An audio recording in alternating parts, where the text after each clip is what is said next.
Hello everyone, आज हम लेकर के आए हैं लाल मोटे वाले मिर्ची के अचार की रेसिपी। ये लाल वाले मिर्ची सर्दियों में मिलते हैं और एक बार बना करके साल भर के लिए स्टोर कर लिए जाते हैं। तो इस मिर्ची के अचार को हम बनाएंगे बिल्कुल ट्रेडिशनल तरीके से, जैसे हमारी नानी और दादी बनाया करती थी, बिल्कुल वही स्वाद वाला। तो चलिए इस चटपटे और मज़ेदार से अचार की रेसिपी को बनाना देखते हैं। इसे बनाने के लिए मैंने 1 किलो लाल वाली मोटी वाली मिर्ची ली है। इस मिर्ची को धो करके 4 घंटे के लिए धूप में फैला दिया था और ये मिर्ची अब देखिए एकदम सॉफ्ट हो गई है। और अगर आप धूप में नहीं फैलाना चाहते हैं तो रूम में ही 2 दिन के लिए फैला दीजिए, ये सॉफ्ट हो जाएगी। इसको सॉफ्ट करना बहुत ज़रूरी है।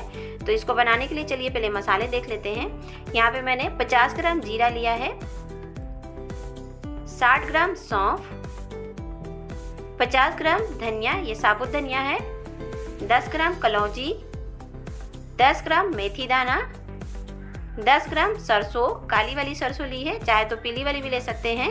अब इन्हें हमें भून लेना है। तो सबसे पहले पैन में हम डाल रहे हैं साबुत धनिया। अचार बनाने के लिए साबुत धनिया बेस्ट होता है, तो चाहे जो भी अचार बनाए उसमें धनिया आप साबुत ही डालिएगा तो ज़्यादा अच्छा खुशबू और टेस्ट आता है। धनिया को हमें थोड़ी देर के लिए भून लेना है। जब इसमें हल्की सी खुशबू आने लगे और हल्के हल्के से ये चटकने लगे तो इनको हम उतार लेंगे और किसी भी प्लेट में निकाल लेंगे। और अब उसी पैन में हम डाल रहे हैं जीरा। जीरे को भी हमें अच्छे से भून लेना है। इनको हमें चटकने नहीं देना है, सिर्फ जब इनका हल्का सा कलर चेंज हो जाएगा और खुशबू आने लगेगी तभी इनको हमें उतार लेना है। तो यहाँ देखिए जीरा हमारा भुन गया है, इसे भी निकाल लेंगे।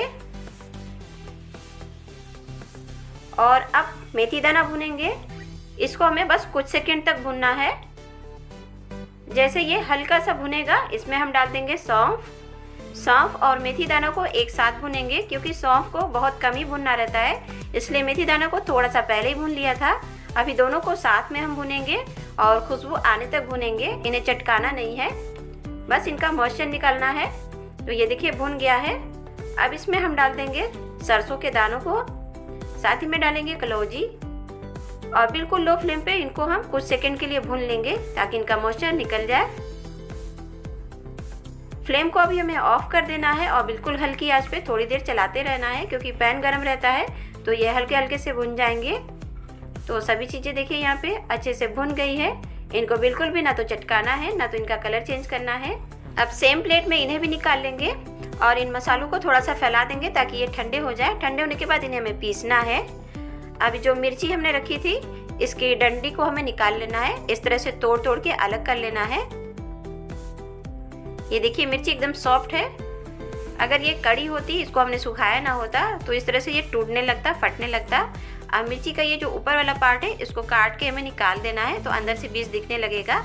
इस बीज को हमें निकाल लेना है।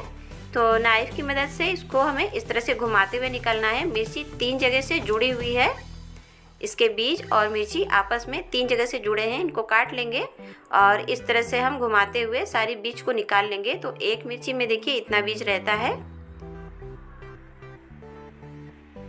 अभी ये देखिए अंदर से बिल्कुल खोखला हो गया है। इस खोखले वाले भाग में ही हमें मसाले को भरना है।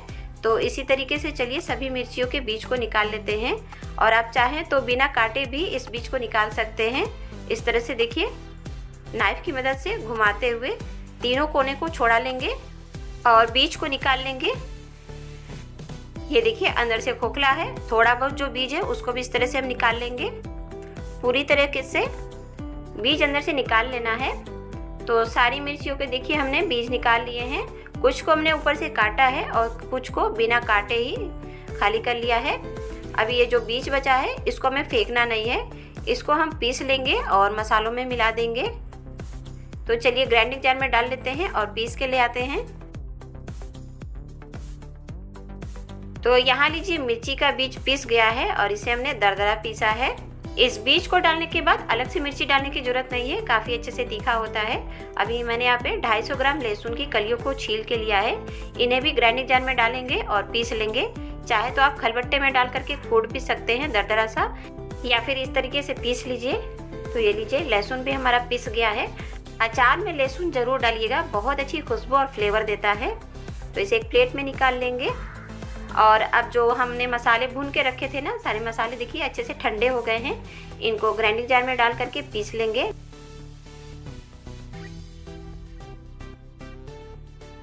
तो चलिए पीस के ले आते हैं। मसालों को हमें बहुत बारीक नहीं पीसना है, थोड़ा सा दरदरा ही रखना है। अचार में मसाले थोड़े से दरदरे रहते हैं तो अच्छे लगते हैं, खासतौर से इस मिर्ची के अचार में। तो ये देखिए थोड़ा सा मोटा मोटा ही रखना है, चाहे तो आप बारीक भी कर सकते हैं। अब हमें चाहिए सरसों का तेल अचार में डालने के लिए। तो हम तेल को कच्चा नहीं डाल रहे हैं, यहाँ पे तेल को हम गरम करके डालेंगे। तो अभी यहाँ पे 250 ग्राम तेल लिया है, तेल को हम गरम कर लेंगे और अच्छे से गरम करना है। तेल को अच्छे से गरम करने के बाद ठंडा करेंगे, फिर अचार में डालेंगे। तो इसे ठंडा होने देते हैं और एक बड़े से बर्तन में हम पिसे हुए मसालों को निकाल लेंगे। इसमें डालेंगे 20 ग्राम हल्दी पाउडर, 20 ग्राम अमचूर पाउडर, 20 ग्राम खाने वाला सादा नमक, 10 ग्राम काला नमक, 10 ग्राम हींग। हींग से बहुत बढ़िया सी खुशबू आती है। और अब जो लहसुन हमने पीस के रखे थे उसे भी मिला देंगे। साथ ही में जो मिर्ची के बीज हमने पीसे थे उसे भी डाल देना है। चाहे तो आप काश्मीरी लाल मिर्च भी ऊपर से डाल सकते हैं, बढ़िया कलर आएगा, उसमें ज़्यादा तीखापन नहीं होता है। और ये वही तेल है जिसको हमने गरम करके रखा था, इसमें से 3-4 बड़े चम्मच तेल हम डालेंगे और मसालों में मिक्स कर लेंगे। तेल को डालने से मसाले का भुरभुरापन खत्म हो जाता है और मसाला बैंड होने लगता है। तो यहाँ लीजिए मसालों में तेल अच्छे से मिक्स हो गया है और जब इसकी हम मुट्ठी बना रहे हैं तो ये देखिए मसाला बैंड हो रहा है। बस इतना ही तेल इसमें हमें डालना है, बहुत ज़्यादा नहीं डालना है वरना ये फिर एकदम बहने लगेगा। तो मसाला हमारा रेडी हो गया है। इस टाइम आप इसमें नमक मिर्च चख लीजिए जितना आपको डालना हो। और 2 चम्मच इसमें हम अजवाइन डाल दे रहे हैं, इससे बहुत बढ़िया फ्लेवर आएगा। और मिक्स कर लेते हैं। तो मसाला हमारा लीजिए पूरी तरह से बन करके तैयार हो गया है। किसी भी अचार में आप ये मसाला डाल सकते हैं। अब इन मिर्चों को हमें भर लेना है। तो इस तरह से पहले हम डालेंगे और अंदर से इसको पुश करना है।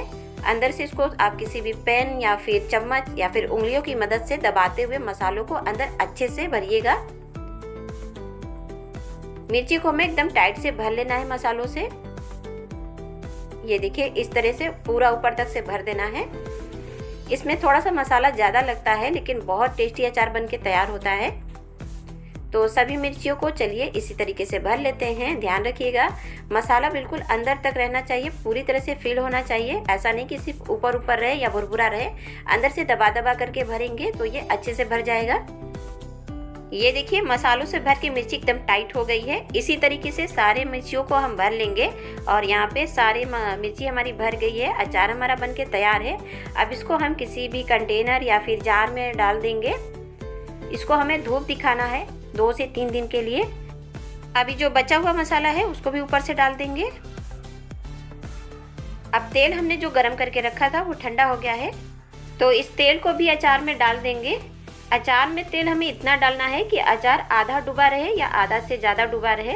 तो यहाँ पे अभी कम ही तेल डाला है, बाद में मैं इसमें और तेल डाल दूंगी गरम करके ठंडा करके। ध्यान रखिएगा तेल हमें ठंडा करके ही डालना है, गरम गरम नहीं डालना है वरना अचार का टेस्ट अच्छा नहीं आएगा।